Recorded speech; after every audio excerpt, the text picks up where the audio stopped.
So friends, आपके सामने जो ये इतनी बड़ी रैली दिखाई दे रही है, ये रैली आईआरएफसी की है। मतलब आज ही आईआरएफसी ने इतना लंबा कंसोलिडेशन पार करने के बाद ये रैली दिखाई है।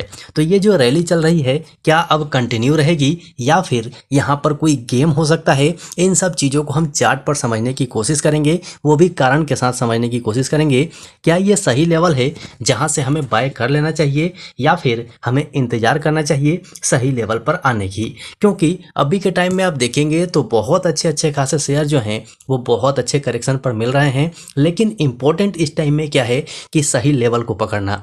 अगर आप सही लेवल पर पकड़ लेते हैं ना, तो अभी के जो पकड़े हुए स्टॉक्स हैं वो आपको आने वाले टाइम में बहुत ज़बरदस्त फायदा देंगे। लेकिन आपसे रिक्वेस्ट बस यही रहेगा कि सही लेवल पर स्टॉक को ज़रूर पकड़िएगा। सही लेवल पर पकड़ने के कई सारे तरीके हमने ऑलरेडी आपको पहले भी वीडियोस में बताए हुए हैं, और अभी भी जिस भी स्टॉक को हम कवर करते हैं उस स्टॉक में इंपॉर्टेंट लेवल आपको बताते हैं, और वो भी कारण के साथ कि यहाँ पर हमें क्यों लेना चाहिए और क्यों नहीं लेना चाहिए। सो आपसे रिक्वेस्ट है कि वीडियो को कंप्लीट जरूर देख लीजिएगा, और चैनल को सब्सक्राइब नहीं किया है तो पक्का से सब्सक्राइब करके रख लीजिए, क्योंकि हमारा वीडियो आपके बहुत काम आएगा। हमारे कमेंट सेक्शन में हमारे स्टॉक साई फैमिली के किसी मेंबर ने कमेंट किया है जियो फाइनेंस सर्विस का एनालाइज करने के लिए, तो उसका टेक्निकल एनालाइज भी हम इसी वीडियो में करेंगे। तो आपको एक तीर से दो शिकार हो जाएंगे। तो वीडियो को तसल्ली से बिल्कुल सही दिमाग से कंप्लीट देखिए, ताकि आपको समझ में आए कि हम कारण क्या बता रहे हैं।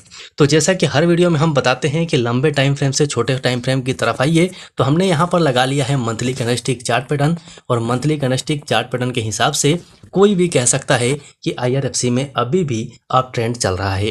हालांकि इस लेवल से इसने बहुत ज़बरदस्त फायदा तो दे ही दिया है, लेकिन फिलहाल में भी अगर हम देखें तो ये हमें अप ट्रेंड में दिखाई दे रहा है।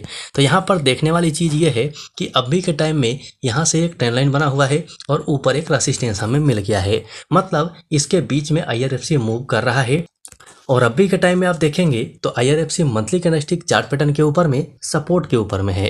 लेकिन यहीं पर अगर हम आरएसआई को देखते हैं तो आरएसआई अभी 64 का चल रहा है।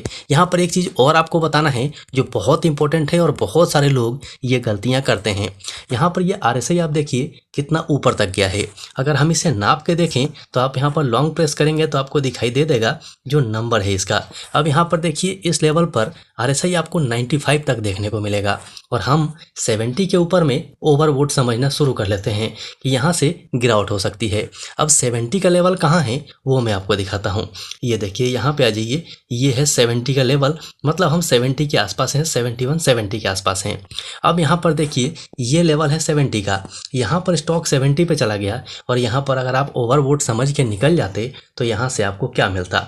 इस लेवल में कुछ भी नहीं मिलता, और जो मिलना था वो हाथ से निकल जाता, उसके बाद पछताते रहते। तो आरएसआई को सही तरीके से कैसे इस्तेमाल करना है इसका भी वीडियो हमने ऑलरेडी वीडियो सेक्शन में डाला हुआ है, जाके कंप्लीट पक्का देख लीजिएगा। अब यहाँ से आगे बढ़ते हैं और देख लेते हैं वीकली कैंडलस्टिक चार्ट पैटर्न पे क्या दिखता है। जैसे जैसे आप छोटे फ्रेम में जाते जाएंगे वैसे वैसे आपका व्यू क्लियर होते जाएगा। तो वही ट्रेंड लाइन है जो हमने मंथली चार्ट पे देखा था, वही रेसिस्टेंस है जो हमने मंथली चार्ट पे देखा था। अब यहाँ से आप मूवमेंट देखिए, मूवमेंट बहुत अच्छा खासा इसने दिखाया हुआ है, अच्छा प्रॉफिट बुकिंग भी करवाया है। हालांकि सारे ही शेयर गिरे हुए हैं तो बहुत अच्छे खासे करेक्शन पर हैं। अब यहाँ पर इंपॉर्टेंट क्या है कि ट्रेंड लाइन के हिसाब से अगर हम देखते हैं तो स्टॉक सपोर्ट के ऊपर में है, लेकिन अगर यहाँ पर हम कन्फर्मेशन की बात करें तो सपोर्ट के ऊपर में अच्छा खासा कन्फर्मेशन मिला, फिर एक गिरावट आई और फिर से इसने उठना शुरू किया है। लेकिन यहाँ पर ध्यान देने वाली बात क्या है कि ये जो ग्रीन वाली बड़ी कैंडल बनी है इसके ऊपर आज भी क्लोजिंग नहीं हुई है। मतलब अगर आप एंट्री मारना चाहते हैं तो इसका इंतजार कीजिए। ये लेवल 160-161 रुपये का है। ये लेवल जब ब्रेक हो जाता है तो उसके बाद आप इसमें एंट्री मार सकते हैं, जो मुझे लगता है आप अपने हिसाब से कर लीजिएगा, क्योंकि अभी हम वीकली चार्ट पे हैं तो ये लेवल है। लेकिन जैसे जैसे हम छोटे टाइम फ्रेम में जाएंगे तो लेवल बदली होगा, ध्यान से समझिए। अब यहाँ पर हमने चार्ट तो देख लिया, कंफर्मेशन यहाँ मिल रहा है, लेकिन अगर हम आरएसआई को देखें तो आरएसआई अभी 50 के आसपास है। मतलब आरएसआई के हिसाब से बुलिश है, लेकिन हमारे एंट्री मारने का जगह ये सही नहीं है। वीकली कैंडलस्टिक चार्ट पैटर्न पे अगर 50 पे है तो हमारे लिए अच्छी बात है। अब हम चलते हैं वन डे चार्ट पे, देख लेते हैं वन डे चार्ट पे क्या दिखता है। तो वन डे चार्ट पे आप बिल्कुल क्लियर देख सकते हैं कि स्टॉक ने यहाँ से बहुत अच्छा खासा सपोर्ट लिया, कंफर्मेशन दिया, और यहाँ से इसने उठना भी शुरू किया, लेकिन प्रॉफिट बुकिंग आई और फिर से इसने उठना शुरू किया है। लेकिन जैसा कि हमने वीकली चार्ट पे देखा था कि ये एक सप्लाई जोन है, तो यहाँ पर आप सप्लाई जोन देख सकते हैं और यहीं पर इसकी क्लोजिंग भी हुई है। मतलब मेरे कहने का मतलब ये है कि जब तक ये जोन ब्रेक ना हो जाए और ऊपर में कैंडल क्लोज ना दे दे, तब तक मेरे हिसाब से घुसना सही नहीं होगा, क्योंकि यहाँ पर RSI भी काफ़ी ऊपर जा चुका है। अगर हमें एंट्री मारना ही था तो अगर आपने हमारा RSI का इस्तेमाल करने वाला स्ट्रेटजीज़ का वीडियो कंटिन्यू देखा होगा तो आपको पता चल गया होगा कि हमें किस लेवल पे बाय करना चाहिए। अब यहाँ पर देखिए, आप यहाँ बाय करके चल सकते थे, यहाँ बाय करके चल सकते थे, क्योंकि यहाँ पर हमारा ट्रेंड लाइन सपोर्ट भी था और RSI भी आपको न्यूट्रल देखने को मिल रहा था। मतलब ये एक सही लेवल था। हालांकि IRFC का अगर हम फ्यूचर देखें तो फ्यूचर तो बहुत अच्छा है और लॉन्ग टर्म के नज़रिए से अगर हम लेते हैं तो कभी भी आप ले सकते हैं। लेकिन सही लेवल का मतलब क्या है कि अगर हम इस लेवल पे लें, मतलब कि अगर हम प्राइस देखें तो 140 रुपये के आसपास अगर हम लेते तो अभी 158 रुपये का प्राइस हमारे स्टॉक का चल रहा होता।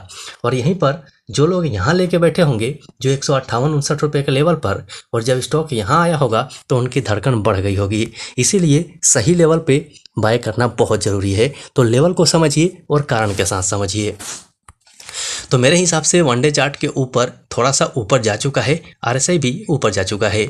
लेकिन अब हम हावरली चार्ट के ऊपर देखते हैं तो हावरली चार्ट के ऊपर में आप देख सकते हैं कि हमारे इस सपोर्ट से कितना ऊपर स्टॉक जा चुका है। तो जो लॉन्ग टर्म वाले हैं वो थोड़ा सा इसमें अपना हाथ आजमा सकते हैं, लेकिन जो शॉर्ट टर्म के लिए पैसा बनाना चाहते हैं तो मेरे हिसाब से इस रैली का शिकार मत होइएगा, क्योंकि आप शॉर्ट टर्म में देख सकते हैं हावरली चार्ट के ऊपर में RSI 73 का ऑलरेडी जा चुका है और यहाँ पर आप देखेंगे तो यहीं से एक बार प्रॉफिट बुकिंग भी आई है। उसके बाद स्टॉक में कंटिन्यू प्रॉफिट बुकिंग आई थी। तो इस चीज़ को ध्यान में रखिएगा। ये टेक्निकल एनालिसिस है और मेरा व्यू है। आपके हिसाब से क्या है कमेंट सेक्शन में कमेंट करके ज़रूर बताइएगा, ताकि बाकी लोगों को भी पता चल सके। मुझे बहुत इंपॉर्टेंट लगा था, क्योंकि इस रैली को देख के काफ़ी लोग फंसेंगे। बहुत फेमस शेयर है और ख़ास करके जो नए लोग हैं उन लोगों से रिक्वेस्ट है, पहले मार्केट को सीखिए, उसके बाद मार्केट में हाथ आजमाइए, तब जाके आपको फ़ायदा होगा। जल्दीबाजी बिल्कुल मत कीजिए। सो फ्रेंड्स, चलिए अब फटाफट बात कर लेते हैं जियो फाइनेंस की। तो जियो फाइनेंस के लिए हमने सबसे पहले वीकली कैंडलस्टिक चार्ट पैटर्न लगा रखा है, क्योंकि मंथली कैंडलस्टिक चार्ट पैटर्न पे बहुत ज़्यादा कैंडल्स नहीं है जिससे हमें कुछ समझ में आए। तो यहाँ पर भी आप देख सकते हैं कि जियो फाइनेंस ने जहाँ से चलना शुरू किया था, मतलब लिस्ट होने के साथ ही इसने प्रॉफिट बुक किया था, उसके बाद भी बहुत अच्छा रिटर्न दिया। लेकिन उसके बाद आप देखेंगे तो ये एक ट्रेंड के अंदर में घूम रहा है और वीकली कैंडलस्टिक चार्ट पैटर्न के हिसाब से अभी रेसिस्टेंस के ऊपर में है। मतलब वीकली कैंडलस्टिक पैटर्न के हिसाब से यहाँ प्रॉफिट बुकिंग आ सकती है। साथ में आप RSI देखेंगे तो ये 53 का चल रहा है, वॉल्यूम में भी कमी है। मतलब यहाँ से हम ये कहें तो अभी के टाइम में जियो फाइनेंस एक जोन में फंसा हुआ है वीकली चार्ट के हिसाब से। अब इसे देख लेते हैं वन डे चार्ट पे। तो वन डे चार्ट के हिसाब से आपको और भी ज़्यादा क्लियर हो जाएगा कि इसमें क्या मूवमेंट हो सकती है।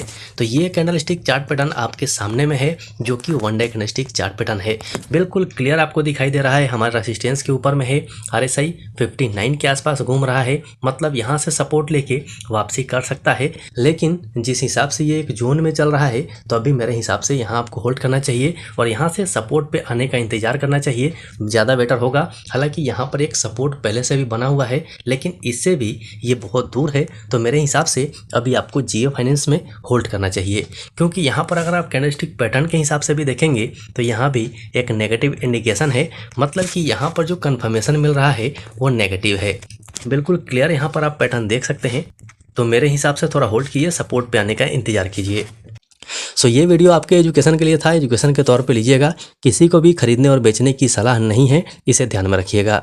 सो फिर से याद दिला देता हूँ, वीडियो को लाइक ज़रूर कर दीजिएगा और चैनल पे नया है तो चैनल को सब्सक्राइब करके ज़रूर रखिए, क्योंकि ऐसे वीडियोस आपको बहुत कम मिलेंगे जो लेवल और कारण साथ में बताते हैं। तो आप इसे सब्सक्राइब करके रख लीजिए, बहुत फ़ायदा मिलने वाला है। सो अभी के लिए वीडियो में इतना ही, फिर मिलते हैं दूसरे वीडियो में।